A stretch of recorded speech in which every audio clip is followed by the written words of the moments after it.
ngayon, tag-ulan. Wala, ano yan, bulate. Bullshit ka naman eh. Sabi ko sa iyo. Tapos, hawak-hawak mo pa yung tae. Sana tayo.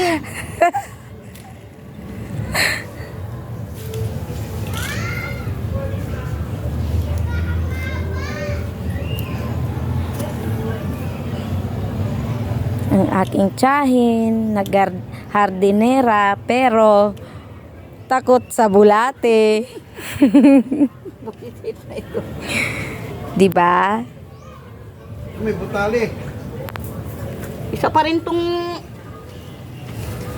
Tanim mo yun, oh.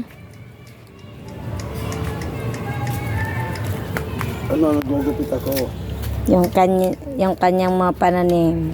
Ngayon, bagong tanim lang yan. Hindi pa talaga, ano. Gugupitan natin.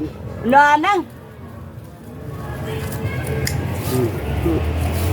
Isinunting ko. Sabi nga, pag may tinanim, may aanihin. Sa susunod, aanihin na. Aanihin, wala pang tinanim.